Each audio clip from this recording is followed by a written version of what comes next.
નમસ્કાર મિત્રો, આ કહાની ગુજરાત રાજ્યના સુરત શહેરમાં બૂટ ચપ્પલના એક શોરૂમના માલિક સાથે બનેલી આ એક સત્ય ઘટના છે. આ શોરૂમમાં મોંઘા મોંઘા બૂટ ચપ્પલ મળતા હતા. એક દિવસ શોરૂમના માલિકનો મિત્ર, જે ખુદ એક કપડાનો શોરૂમ ચલાવતો હતો, એને મળવા આવ્યો. એની દુકાનની અંદર આવીને બેઠો હતો અને દુકાનમાં બધી વસ્તુ જોઈ રહ્યો હતો. ત્યારે જ દુકાનમાં રાખેલા મંદિર તરફ એની નજર ગઈ અને મંદિરમાં રાખેલા એક ફોટા તરફ જોયું તો એ ચોંકી ગયો, કેમ કે આ ફોટો એક ખૂબ જ સાધારણ ફોટો હતો અને એમાં કોઈ સ્ત્રીના પગના નિશાન હતા. આવું જોઈને એનો મિત્ર હેરાન રહી ગયો અને પૂછવા લાગ્યો કે ભાઈ, આ શેનો ફોટો છે? શું તે કોઈ ખાસ યંત્ર બનાવ્યું છે જેથી કરીને તારો કિસ્મત બદલાઈ જાય? ત્યારે શોરૂમનો માલિક હસીને કહેવા લાગ્યો કે અરે ભાઈ, આ એક સાક્ષાત દેવીના પગલાં છે, જે મને ખુદ મળ્યા હતા, એટલા માટે મેં એને ફ્રેમમાં મઢાવીને મારા મંદિરમાં રાખ્યા છે. હવે આ મિત્ર આખી કહાની જાણવા માટે ઉત્સુક થયો અને પૂછવા લાગ્યો કે ભાઈ, આ નિશાન તને કેવી રીતે મળ્યા? એ કયા દેવી હતા? એના વિશે હું જાણવા માગું છું. ત્યારે બૂટ ચપ્પલના શોરૂમનો માલિક આ ફોટા પાછળ આખી કહાની કહેવા લાગ્યો. આ કહાની સાંભળીને એનો મિત્ર પણ ભાવુક થઈ ગયો અને એની આંખોમાં આંસુ આવી ગયા અને કહેવા લાગ્યો કે ભાઈ, તમે બિલકુલ સાચું કહો છો. ભાઈ, હું પણ એ મહિલાને મળવા માગું છું. મિત્રો, શું હતી આ આખી કહાની અને કોણ હતી આ મહિલા કે જેના પગના નિશાન આ શોરૂમના માલિકે પોતાના મંદિરમાં રાખ્યા હતા?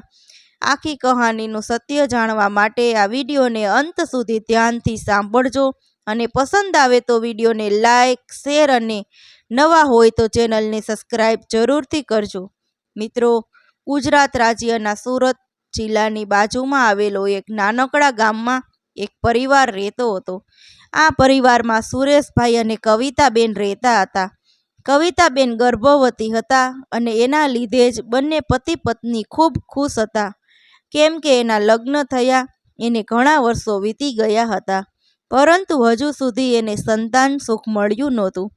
કવિતાબેનનો પરિવાર ખૂબ ગરીબ હતો, પરંતુ એના પતિ સુરેશભાઈ સારું એવું કમાતા હતા, જેનાથી ઘરનો ખર્ચો આરામથી નીકળી જતો. પરંતુ એક દિવસ અચાનક સુરેશભાઈનું અકસ્માત થયું અને એનું અવસાન થઈ ગયું. સુરેશભાઈના અવસાનના સમાચાર કવિતાબેનને મળ્યા ત્યારે એ પૂરી રીતે ભાંગી પડ્યા અને જોરજોશથી રડવા લાગ્યા. એને કાંઈ સમજાતું નહોતું કે હવે મારે શું કરવું, પરંતુ એમણે ખુદને સંભાળીને હિંમત રાખી, કેમ જે થવાનું હતું એ થઈ ગયું હતું. સુરેશભાઈના અવસાન બાદ ધીરે ધીરે સમય વીતવા લાગ્યો અને થોડા મહિના બાદ કવિતાબેનની ડિલિવરીનો સમય આવ્યો અને એમણે સુંદર મજાના દીકરાને જન્મ આપ્યો. હવે કવિતાબેન વિચારવા લાગ્યા કે હું મારા દીકરાના સહારે મારું જીવન જીવી લઈશ. હું મારા દીકરા માટે કોઈ પણ મુશ્કેલીનો સામનો કરવા માટે તૈયાર છું. આવી રીતે કવિતાબેન પોતાના દીકરાને સહારે જીવવા લાગ્યા. થોડા સમય સુધી તો આડોશ પાડોશમાં રહેવાવાળા લોકોએ કવિતાબેનની મદદ કરી, પરંતુ ધીરે ધીરે એ લોકોએ પણ મદદ કરવાનું બંધ કરી દીધું. ત્યારબાદ કવિતાબેને પોતાના દીકરાનું ભરણ પોષણ કરવા માટે ખુદ મહેનત મજૂરી કરવાનું ચાલુ કર્યું. ધીરે ધીરે સમય વીતવા લાગ્યો અને કવિતાબેને પોતાના દીકરાનું નામ અમિત રાખ્યું. કવિતાબેનને એવું ચાહતા હતા કે અમિત ભણી ગણીને સારી નોકરી કરે, જેથી કરીને એ પોતાની માને આ કાળી મજૂરીમાંથી બહાર કાઢી શકે. કવિતાબેનની હાલત એટલી ખરાબ હતી કે એને ઉઘાડા પગે જ કામ કરવું પડતું. એની પાસે ખુદના પૈસાથી ચપ્પલ ખરીદવાના પણ પૈસા નહોતા. મહેનત મજૂરી કરીને જેટલા પૈસા આવતા હતા એ પૈસા પોતાના દીકરા માટે ખર્ચો કરતા અને પોતાના દીકરાના પાલન પોષણ માટે એમણે પોતાની બધી જ ખુશીઓ કુરબાન કરી દીધી હતી. જેથી કરીને અમિતનું પાલન પોષણ સારી રીતે થઈ શકે. ધીરે ધીરે અમિત સ્કૂલમાં ભણવા ગયો અને પોતાની માની પરિસ્થિતિ સમજવા લાગ્યો. જ્યારે એ 8 વર્ષનો હતો ત્યારે પોતાની માને જોઈને કહેવા લાગ્યો કે માં, આ વખતે મારા માટે બૂટ ખરીદવા છે અને તમે તમારા માટે ચપ્પલ ખરીદી લેજો. ત્યારે કવિતાબેને એને ના પાડી અને એવું કહ્યું કે બેટા, તું જ્યારે સફળ થઈ જઈશ ત્યારે હું મારા પગમાં ચપ્પલ પહેરીશ. જ્યારે તું સફળ થઈને તારી કમાણીમાંથી ચપ્પલ ખરીદીને મારા માટે લાવીશ ત્યારે જ હું ચપ્પલ પહેરીશ. આવું સાંભળીને અમિત ખૂબ પ્રેરિત થયો અને પોતાના અભ્યાસમાં ખૂબ મહેનત કરવા લાગ્યો. અમિતનું એક સપનું હતું કે ખૂબ મહેનત કરીને અભ્યાસ પૂરો કરવો અને કોઈ સારી નોકરી મેળવવી છે, જેથી કરીને હું મારી માનું જીવન સુધારી શકું અને મારી માને આટલી બધી તકલીફનો સામનો ન કરવો પડે. ત્યારબાદ કવિતાબેન પોતાના દીકરાને ભણાવવા માટે ખૂબ મહેનત મજૂરી કરવા લાગ્યા. અમિતને ભણાવવા લાગ્યા અને અમિતે 12મું પાસ કર્યું અને કોલેજનો અભ્યાસ કરવા લાગ્યો. થોડા વર્ષો બાદ અમિતને MBA કરી લીધું અને એક સારી કંપનીમાં નોકરી મળી ગઈ. જ્યારે અમિતને નોકરી મળી ત્યારે ખૂબ ખુશ થઈ ગયો, કેમ કે હવે એ પોતાની માની એવી બધી જ જરૂરિયાતો પૂરી કરી શકવાનો હતો જે એણે બાળપણમાં જોયું હતું. અમિત જાણતો હતો કે મારી મા હંમેશા ઉઘાડા પગે રહી છે, જેથી કરીને માને એક સારું ભવિષ્ય આપવા માંગતો હતો. જે દિવસે અમિતને પહેલો પગાર મળવાનો હતો એ દિવસે સવારે વહેલો ઉઠીને પોતાની મા પાસે ગયો અને કહેવા લાગ્યો કે માં, તમને કેટલા નંબરના ચપ્પલ થાય છે? આવું સાંભળીને માને ખબર પડી ગઈ કે આજે મારા દીકરાનો પગાર આવવાનો છે. એટલે એ ખૂબ ખુશ થઈને કહેવા લાગી કે બેટા, મેં ઘણા સમયથી ચપ્પલ તો પહેર્યા નથી, એટલે મને મારા ચપ્પલના નંબર તો યાદ નથી, પરંતુ મારા પગ જોઈને તને જેવા સારા લાગે એવા ચપ્પલ લેતો આવજે. માની આવી વાત સાંભળીને અમિતની આંખોમાં આંસુ આવી ગયા અને એ વિચારવા લાગ્યો કે મારી માના માપના ચપ્પલ કેવી રીતે લાવવા. ત્યારબાદ એને એક વિચાર આવ્યો, એટલે ત્યાંથી ઊભો થઈને એક કાગળ લઈ આવ્યો અને માને કહેવા લાગ્યો કે માં, તમે આ કાગળ ઉપર ઊભા રહી જાઓ, જેથી કરીને હું તમારા ચપ્પલના પગના નિશાન લઈ શકું.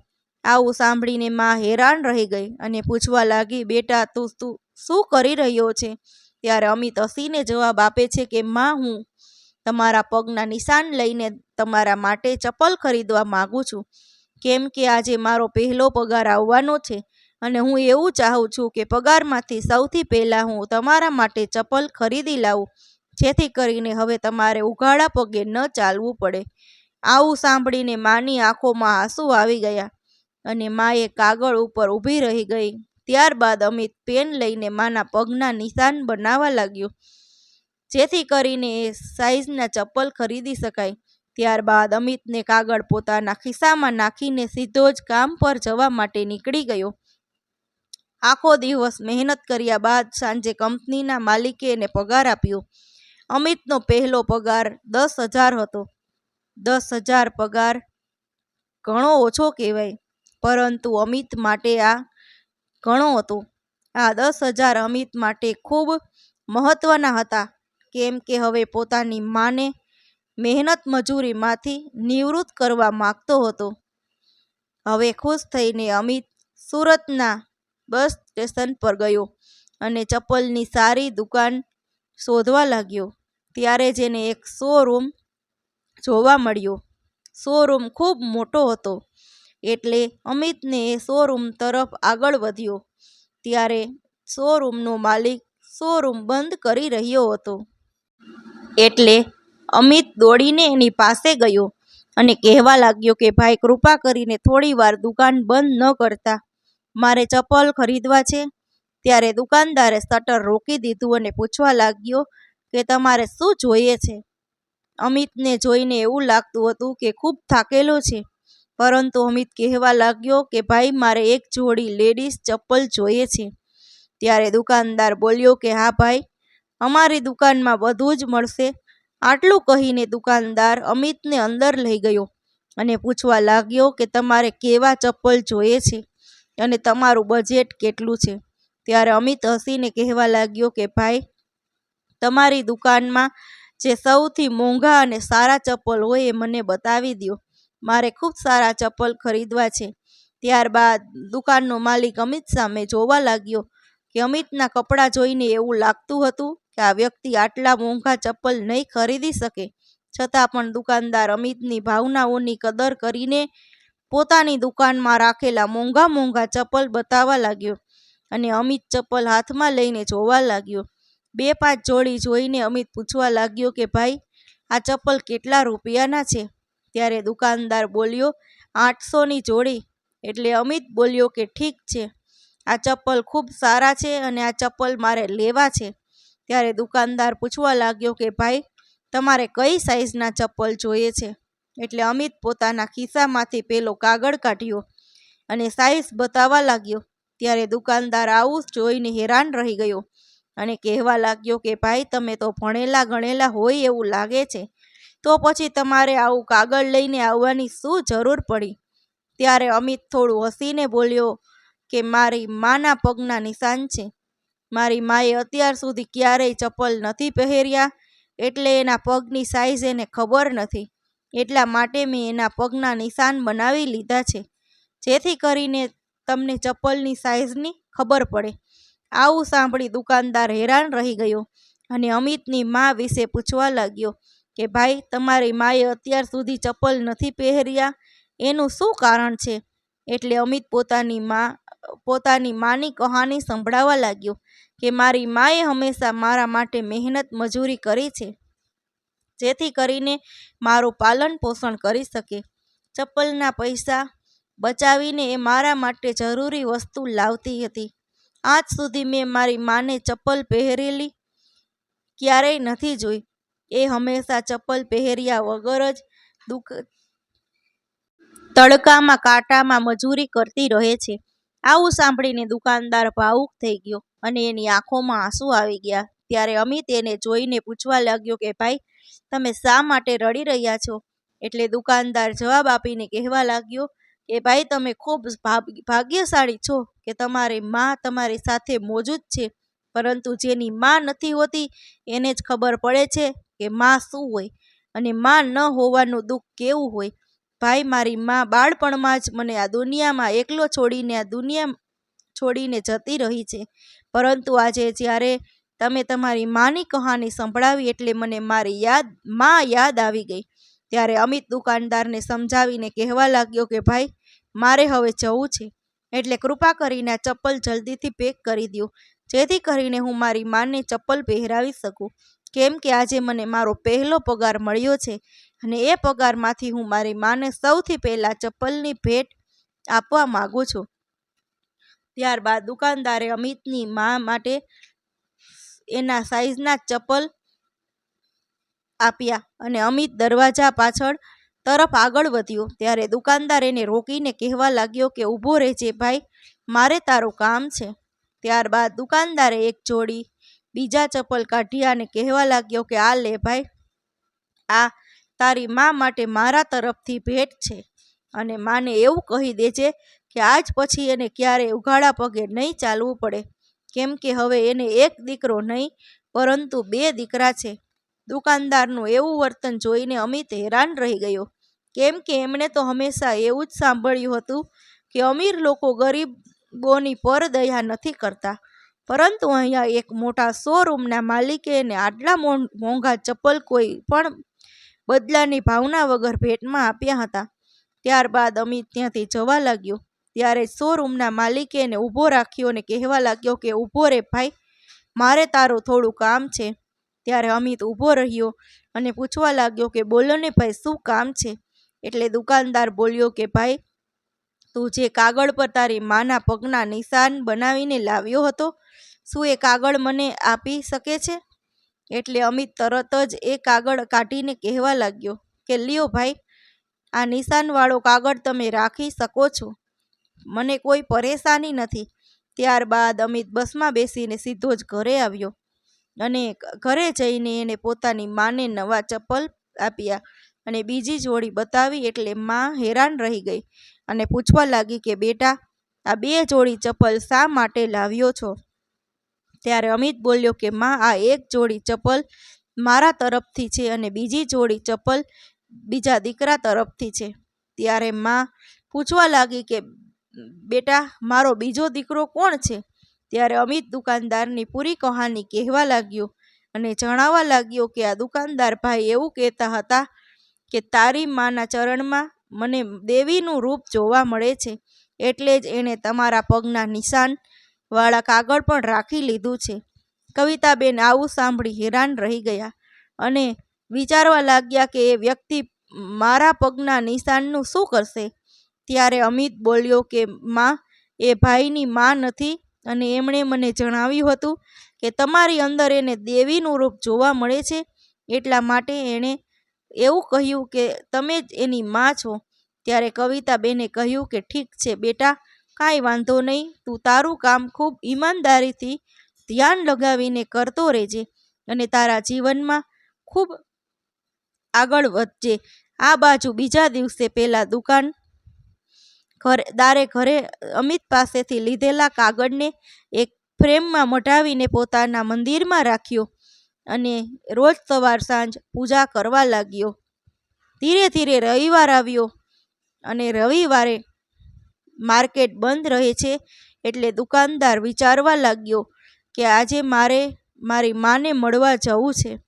અમિત જ્યારે ચપ્પલ લેવા આવ્યો હતો ત્યારે એણે પોતાના ગામનું એડ્રેસ જણાવ્યું હતું, એટલે દુકાનદાર રવિવારના દિવસે અમિતના ગામમાં ગયો અને અમિતના ઘરે પહોંચીને એણે માને જોઈ એટલે તરત જ એના ચરણમાં પડી આશીર્વાદ લેવા લાગ્યો. ત્યારે માં ચોંકી ગઈ અને પૂછવા લાગી કે બેટા, તું કોણ છો અને મારા પગ શા માટે પકડે છે?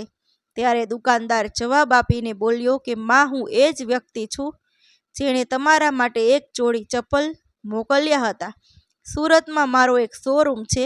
આવું સાંભળીને કવિતાબેને એને બેસવાનું કહ્યું અને દુકાનદાર પોતાની કહાની જણાવવા લાગ્યો અને કહેવા લાગ્યો કે બાળપણમાં મારી માં નહોતી, પરંતુ જ્યારે મેં અમિત પાસેથી એની કહાની સાંભળી અને એ તમારા પગના નિશાન લઈને મારી પાસે આવ્યો ત્યારે મને સમજાઈ ગયું હતું કે માનું સ્વરૂપ કેવું હોય છે. માં પોતાના બાળકો માટે કેટલું બધું બલિદાન આપે છે. કવિતાબેન આવું સાંભળીને પોતાના જૂના સંઘર્ષ ભર્યા દિવસોને યાદ કરવા લાગ્યા અને રડવા લાગ્યા. માને રડતી જોઈ અમિત પણ રડવા લાગ્યો. હવે દર રવિવારે શોરૂમનો માલિક પોતાના પરિવાર સાથે કવિતા મા પાસે એને મળવા આવતો હતો અને એની પાસે બેસીને કલાકો સુધી વાતો કરતો. એક દિવસ દુકાનદાર પોતાની દુકાન પર બેઠો હતો ત્યારે જ એનો મિત્ર આવ્યો અને એણે આ પગના નિશાન વિશે પૂછ્યું. ત્યારે દુકાનદારે એને પૂરી કહાની કહેવા લાગ્યો અને આ કહાની સાંભળીને એનો મિત્ર પણ રડવા લાગ્યો. મિત્રો, આ કહાની આપણને એવું શીખવાડે છે કે એક માં પોતાના સંતાન માટે પોતાની બધી જ ખુશી છોડી શકે છે અને જ્યારે સંતાન મોટા થઈને એની પરવરિશનો પૂરો કરજો ચૂકવે છે ત્યારે પણ માં પોતાના દિલથી આશીર્વાદ આપે છે અને આવા સંતાનો જીવનભર સુખી રહે છે. તો મિત્રો, આજની સ્ટોરી તમને કેવી લાગી કોમેન્ટમાં જરૂર જણાવજો અને પસંદ આવી હોય તો વિડીયોને લાઈક, શેર અને ચેનલ પર પહેલીવાર આવ્યા હોય તો જરૂરથી સબસ્ક્રાઈબ કરજો. હર હર મહાદેવ.